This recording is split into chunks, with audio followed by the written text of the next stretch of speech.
ni mu terminé je pense que c'est dafa daw yaram sax c'est-à-dire wax na ni parce que là man je me dis est-ce que yow xalaat nga ni on est en train de prendre en main notre histoire est-ce que on est en train de je dis pas réinventer notre histoire mais est-ce que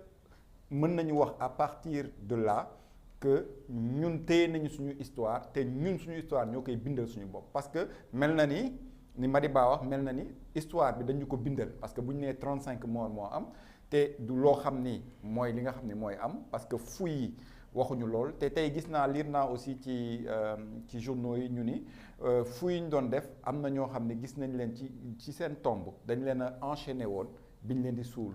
donc yooyu mu doon ay mbir yoo xam ne dañu ko nëbboon est-ce que le président Diomaye ak son gouvernement les décisions qu'ils ont prises ou les actes qu'ils ont posés est-ce que on va vers une redéfinition de notre histoire si sa xalaat. Voilà merci beaucoup Magor en tout cas bon ñun ñëpp gis nañu dayo bi nga xamante ne ni kii am na ko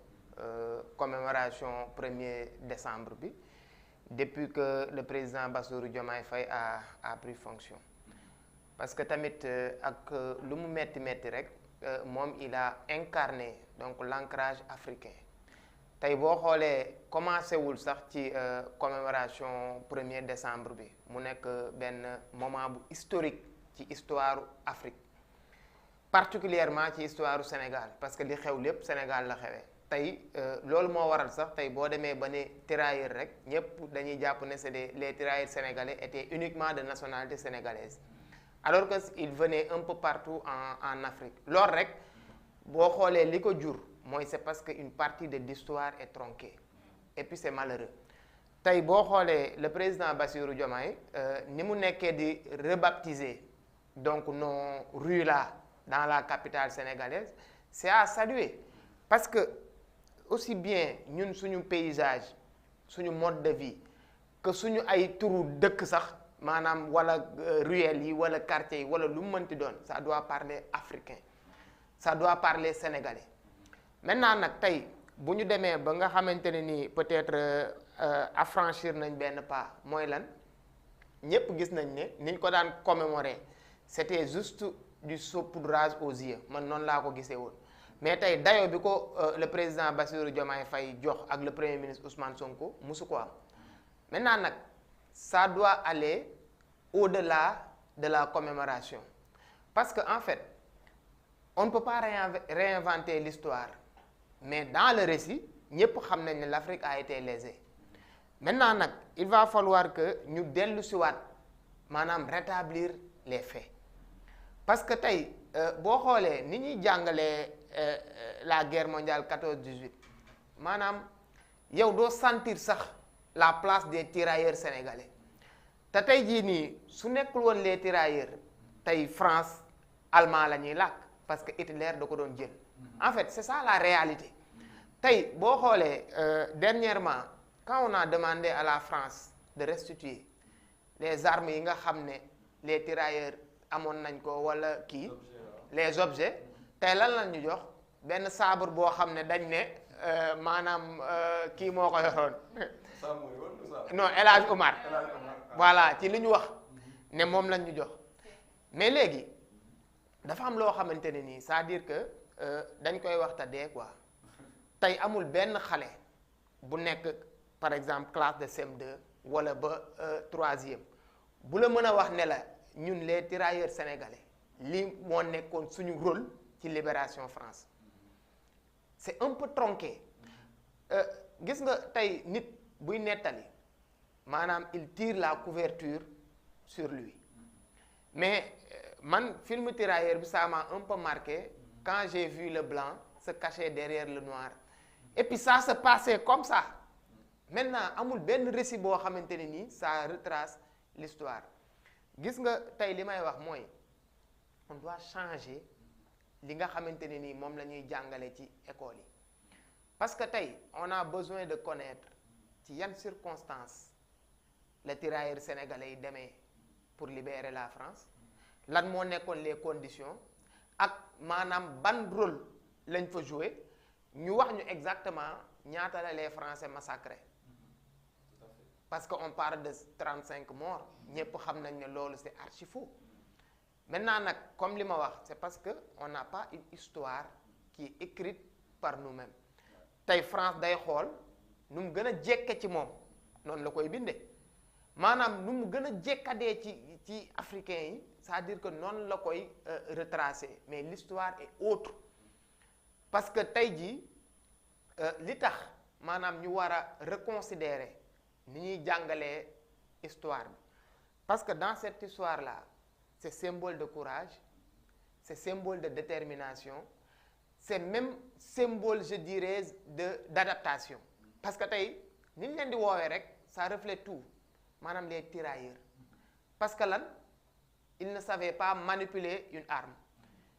donc la majeure partie c'était pour la première fois ñu war a jël arme pour faire face et malgré tout ci loolu la ñu fexe ba adapté wu ba libérer la France donc loolu c'est un symbole de courage c'est un symbole boo xamante ne nii cela prouve que maanaam intelligence bi suñu maam yi am parce que tey jii nii il n'est pas évident que koo xam ne musul manipuler benn affaire nga jël ko jox ko ba tax sax nga koy dàqantele loolu et malgré ça musoo ko entraîner ci tactique de guerre musoo ko entraîner ci nan la ñuy tirer malgré ça il s'est adapté ba libérer la yow au lieu nga remercier ko au lieu nga jëflante ak moom li war mais nga ñëw trahir ko c'est-à-dire que ne serait-ce que pour cette traîtrise là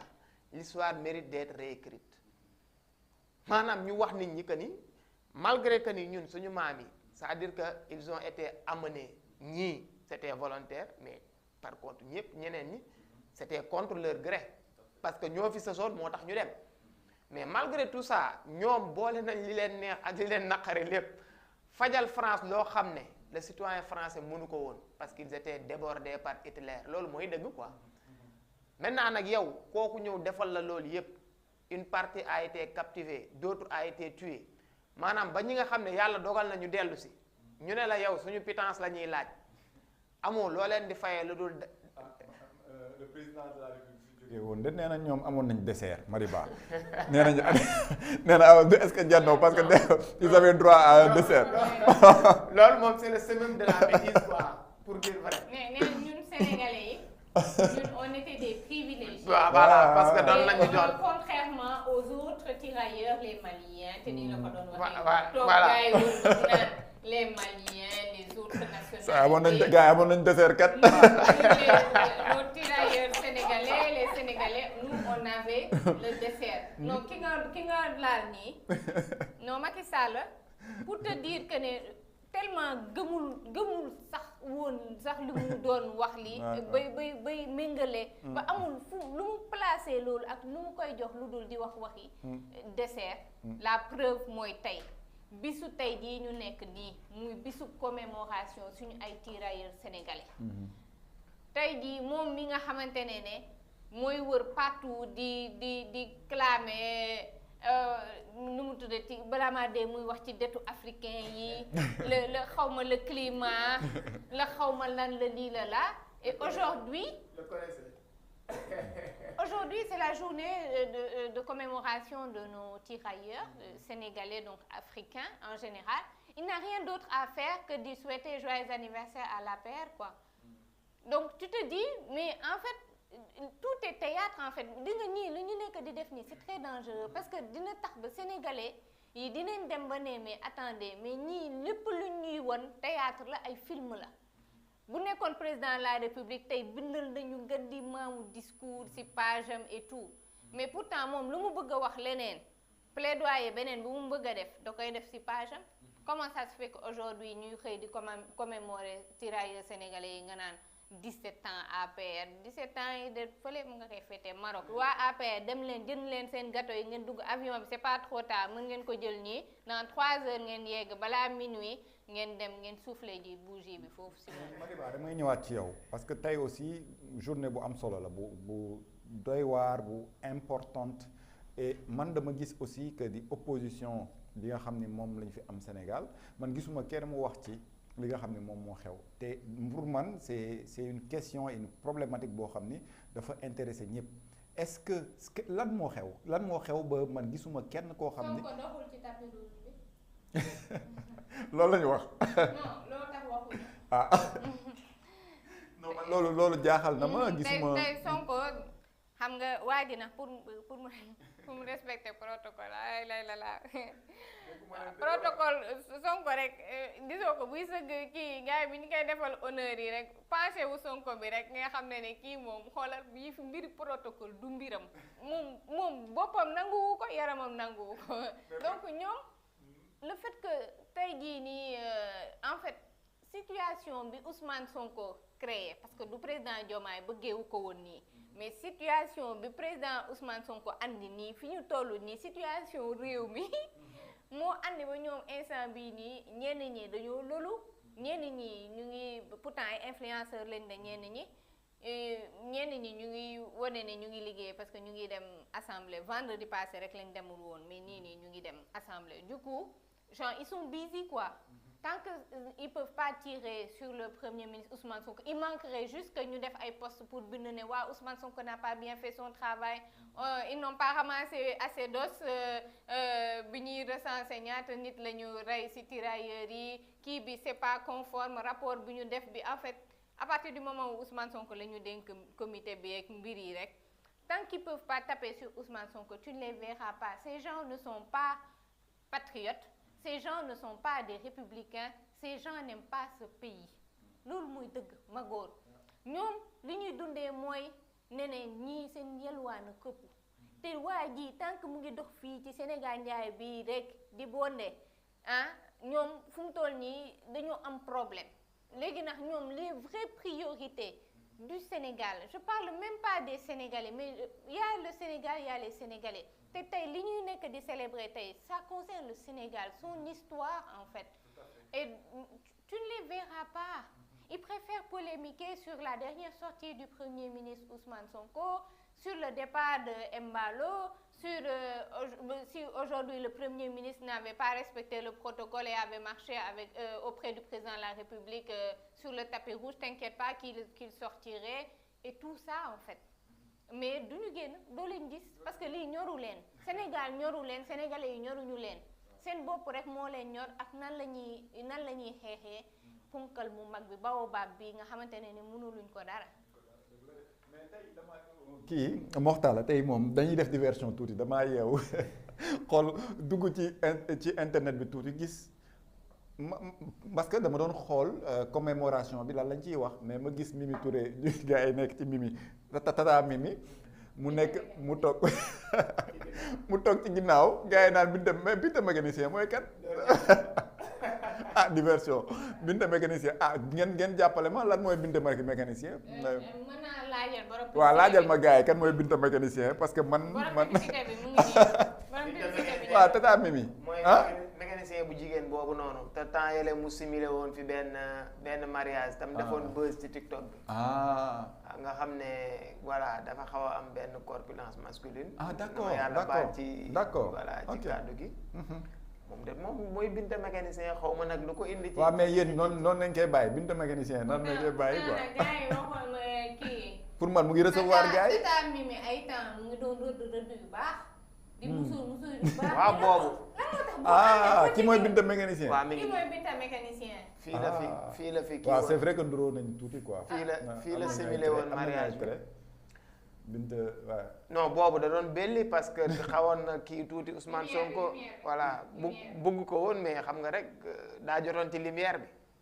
waaw moo taxoon mu doon belli tuuti di leer di kii Sonko boo ko ba. image boobu lan lay refléter. parce que gis naa image bi nañu gën a xuus dañuy def diversion tuuti mais image boobu lan lay refléter gis nañu premier ministre toog ak lu weex la sol non. waaw sol lu weex. ñu gis Mimi Touré nekk ci ginnaawam c'est une image je sais pas qui l'a publié mais c'est une image très parlante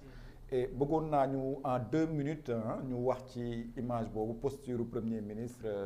bi ak moom mi nekk ci ginnaaw ak li fi jot a xew yépp lan lay ban lecture nga ci am yow. voilà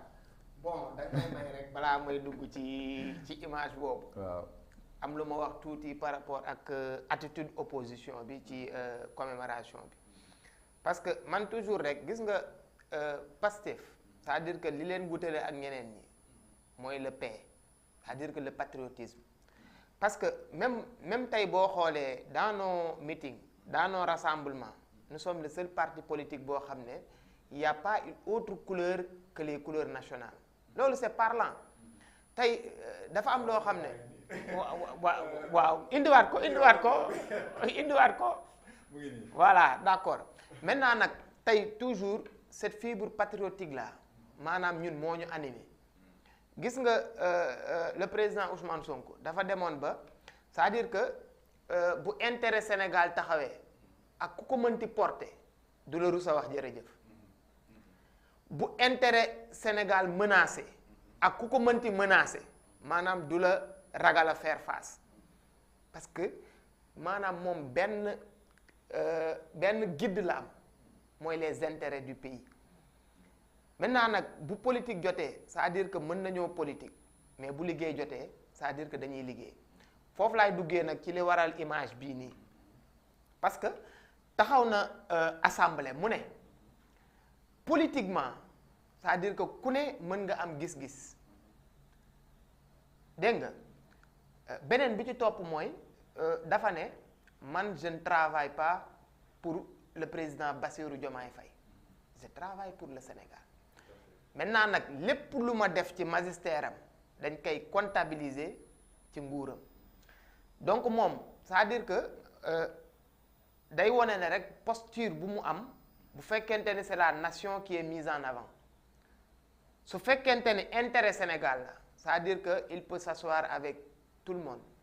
ci kaw nag maintenant le respect des règles du jeu c'est-à-dire que moom lenn moo koy booleeg nit ki benn dénominateur commun la am ak nit mooy les intérêts du pays lenn moo koy séparer ak nit mooy que koo xamante ne nii dafa jël réew mi intérêt réew mi bëgg ko salfaañi tey boo xoolee li nga xamante ne nii moo dajale nit ñi mooy le Sénégal parce que ñi doon commémorer dañu mériter tous les honneurs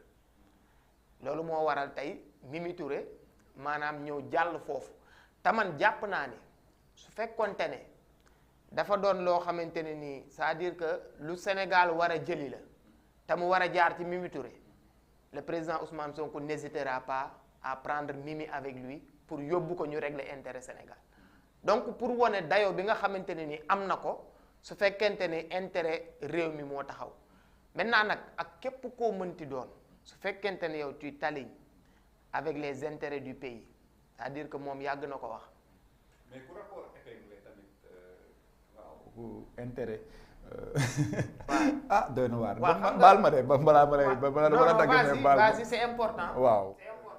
ma dugal loolu rek. waaw xam nga nga bàyyiwaale ci xel. waaw ku rapport épinglé te président ne on verra. xam nga tey c'est-à-dire que dafa am loo xam ne c'est pas de ses prérogatives maanaam le premier ministre wax na ko maanaam les rapports yi nga xamante ne nii mooy jógee Cour des comptes ak IGE wala IGF la première copie le président moo ko moom c'est-à-dire que après moom mooy xool quelle suite donner maintenant moom li ko war moom en tant que premier ministre s'il y a lieu de saisir les juridictions wala les ministères concernés moom moo koy transmettre c'est-à-dire que moom nee na rapport yi mu jot jàllale na ko amul leneen lu mu téye maintenant c'est pas à lui de condamner wala de relaxer. D'accord. Voilà maintenant nag su fekkente ne Mimi dafa am ay rapports yu ko épinglé mais na justice def liggéeyam c'est aussi simple que ça muy Mimi parce que moom wax na ko de nee na rakkam bu mu bokkal ndey ak baay su fekkonte ne ay rapport da koo épinglé da koy transmettre